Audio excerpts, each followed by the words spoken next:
Hello dear students, welcome back to the lecture series on topology second with course code MTH802. Today in this lecture we will discuss connected spaces. So first of all we define a connected topological space. A topological space X is said to be a connected topological space if it cannot be expressed as a disjoint union of two open sets. So that means if X is not equal to A union B, where A and B are disjoint open sets.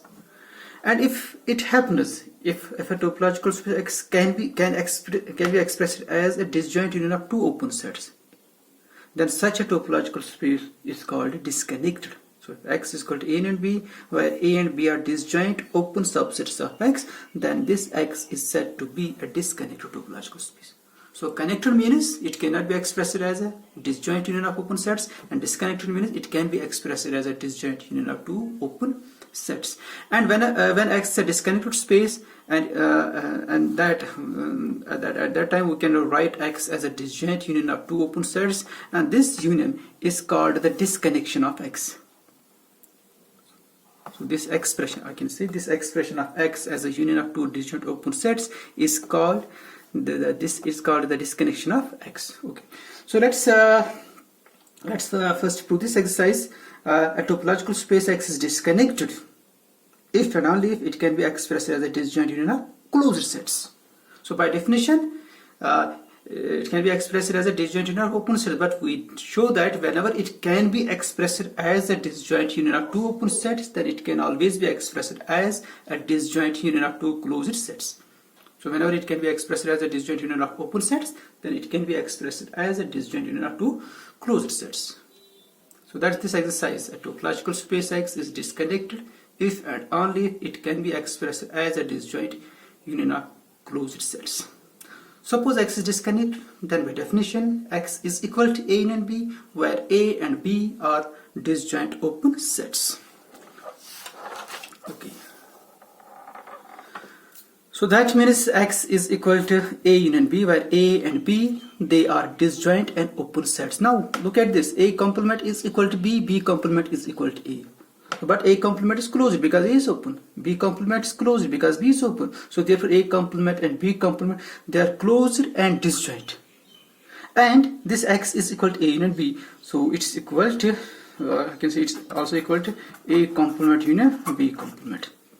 So that means X can be expressed as a disjoint union of two closed sets, and converse follows on similar lines.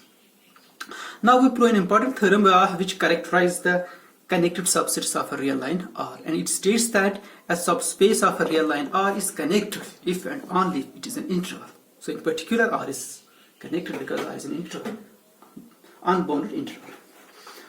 So let's first assume that so let X be a subspace of R. We first assume that X is connected. So let us first assume that X is connected. Prove. Suppose X is a subspace of real line R. Suppose X is subspace of real line R. Now we first assume that X is connected. Assume X is connected. Assume X is connected.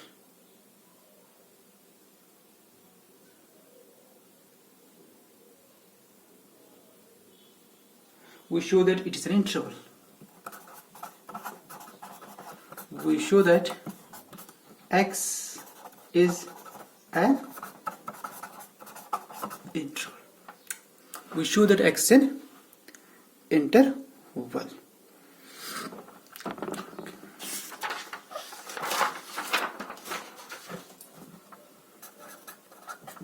So to prove X an interval, we need to show that for any 2 points X and Y in X, then any point between these 2 points, that point must also lie in X. So to prove X is we show that X is an interval. So let x comma y belongs to x, and z is a real number such that x less than z less than y. That is any real number which lies between x and y.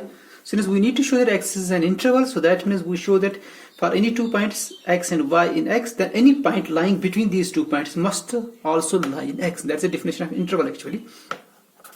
We show that that z, the real number, the real point is also in x. We show that it is also in x.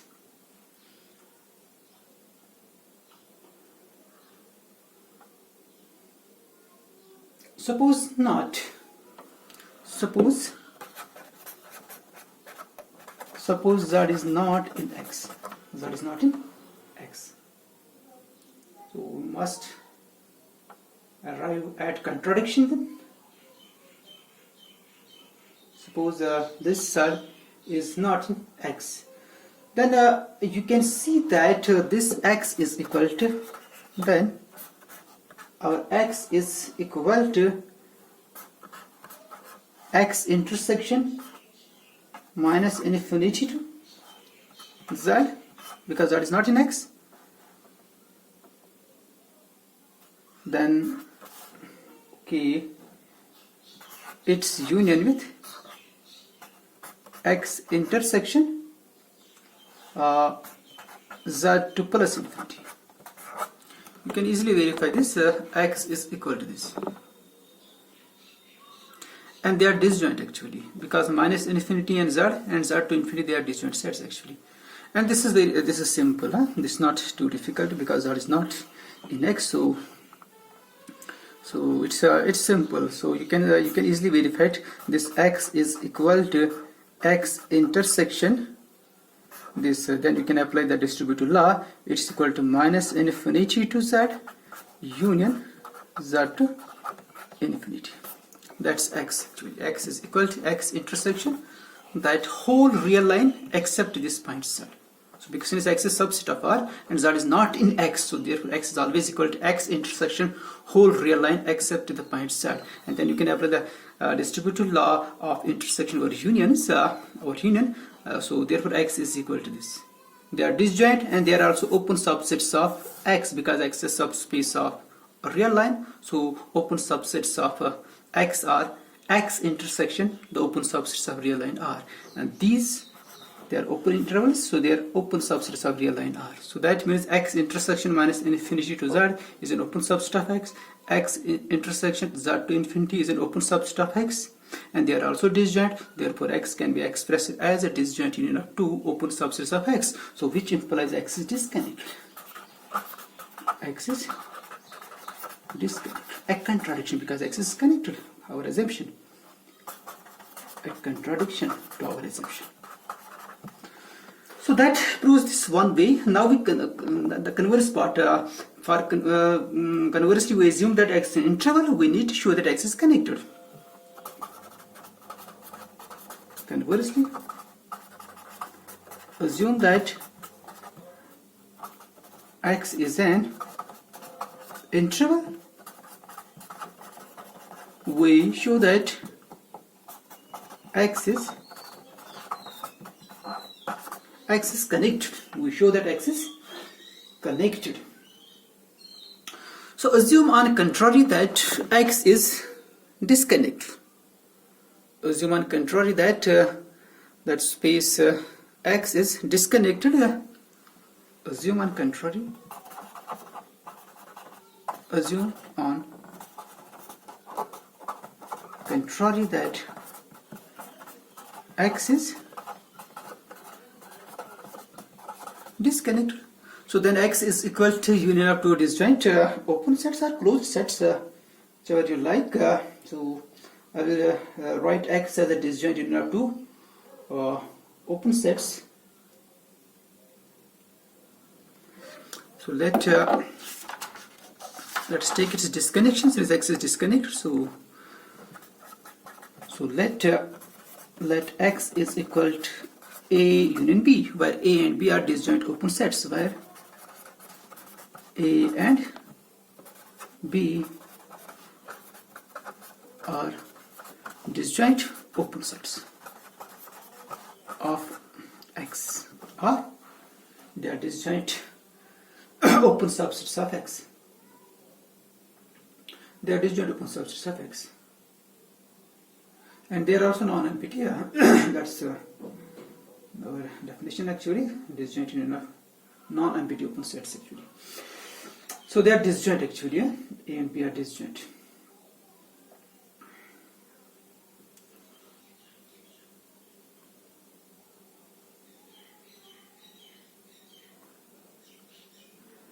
So since they are disjoint, so we can choose a point X in A.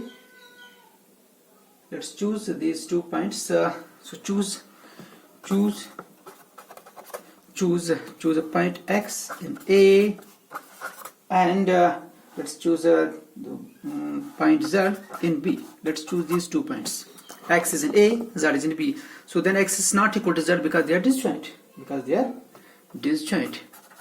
Then X is not equal to Z, as A and B are disjoint.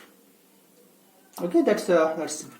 So let's assume that without the laws of generality, let's assume that X is strictly less than Z. It can be greater than Z, so then the proof follows on similar lines. So we can assume this X is less than Z. Now since X is an interval,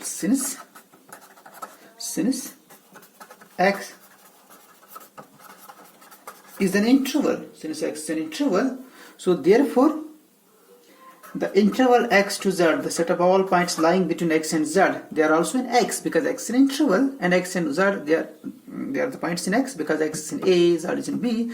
So this is a subset of A union B, which is equal to X because X is an interval. So X is in X, Z is in X.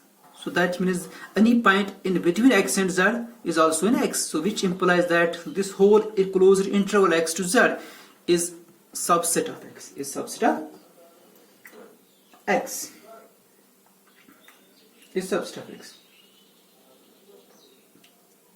Now we define and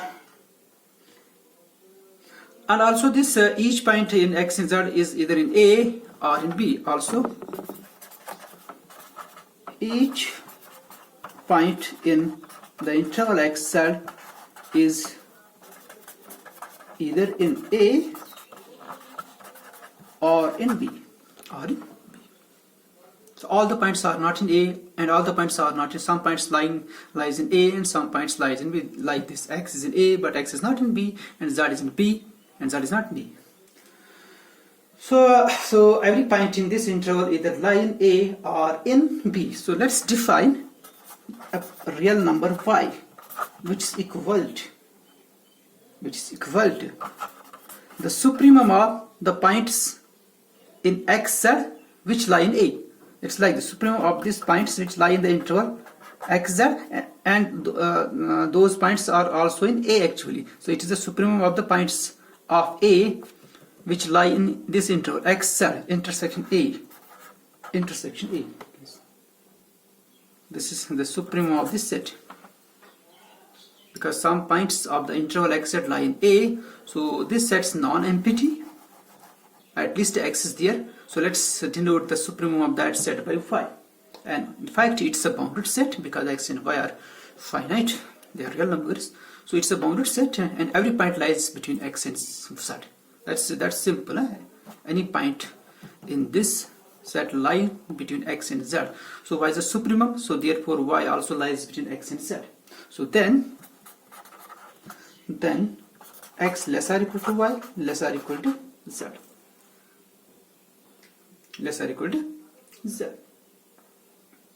So which implies that Y belongs to X, because that interval, it's a subset of X. So that means every point of this interval lies in X. So in particular this Y is also in X.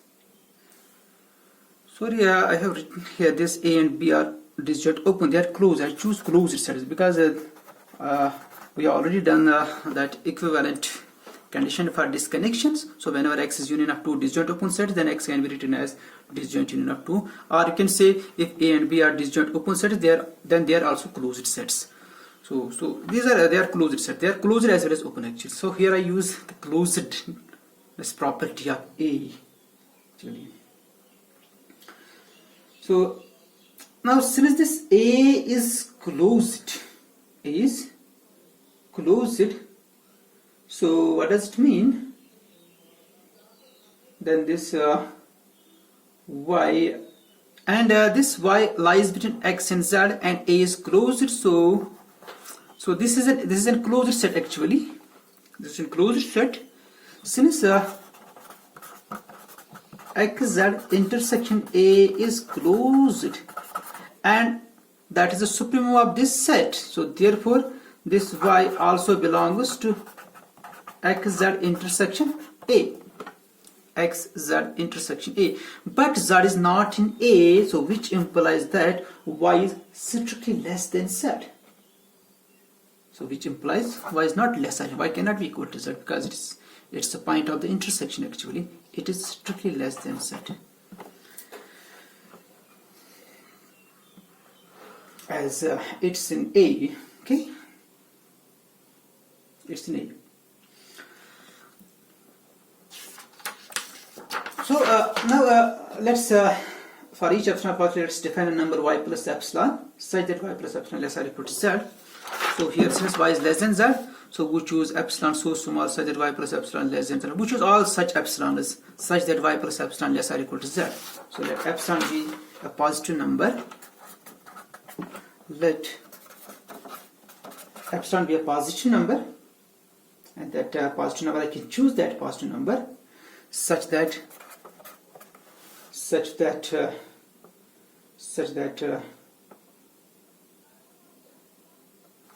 Y plus epsilon less or equal to Z. Then that Y plus epsilon, such Y plus epsilon is Y plus epsilon less or equal to Z belongs to A, belongs to B, belongs to, because any point in this interval, it's also less or equal to X, okay? It is also X less or equal to Y plus epsilon less or equal to Z. So this lies between X and Z, therefore it is in the interval X to Z. So that means Y plus epsilon belongs to X actually, belongs to X, because that interval X to Z, it is a subset of X. So it means that, and this X is equal to A union B, so it means that Y plus epsilon belongs to A union B. But Y plus epsilon cannot be in A, because the supremum of the set A intersection with X and Z is equal to Y, so Y plus epsilon cannot be in A because Y plus epsilon is greater than Y, and Y is the supremum of such set. So that means Y plus epsilon must be in B because every point is either in A or in B, but that point Y plus epsilon, it's not in A, therefore it must be in B. Y plus epsilon belongs for all such epsilon positive with Y plus epsilon less or equal to Z. So which means letting epsilon approaching to 0 and B is closed, this means that Y belongs to B as B is closed, as B is closed. B is closed. Yeah, you can also choose 1 by epsilon and 1 by n instead of epsilon. Then we must have here y plus 1 and if n is chosen so large such that Y plus 1 by n is less or equal to Z, then Y plus 1 by n belongs to B for all such n's, and letting n approaching to infinity, we get that the limit of Y plus 1 by n is equal to Y. So that means that Y must be in B because B is closed. So you can easily verify this Y is in B because B is closed. So Y belongs to B. Y is also in A, so which means that Y belongs to A intersection B. It's a contradiction. A plain contradiction, you can say, because they are disjoint actually. A contradiction. So this proves the result that this implies X is connected. This implies X is connected. So and that proves this result.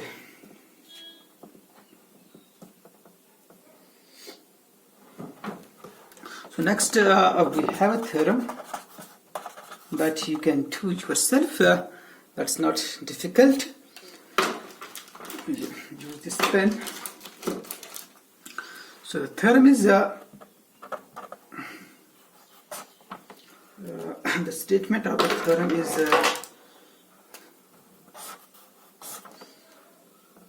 a continuous image of a connected space is connected space. A continuous image of connected space is connected. A continuous image of connected space is connected. So its proof is simple, or you can see the proof from the book G.F. Simmons at page number 144. You can see this page number 144 of G.F. Simmons. It's very simple. So you assume that f is a continuous function from between the topological space x and y, where x is connected, and you need to show that f of x is a connected subspace of y.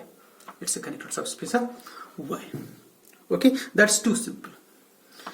And now if f is a continuous function from x to r, continuous function and x is connected, then f of x must be connected subset of r, because the continuous image of a connected space is connected. But as in the previous theorem we have seen that the connected subsets of R are intervals, so that means f of x is an interval. F of x is an interval. So you can see these, it's very simple.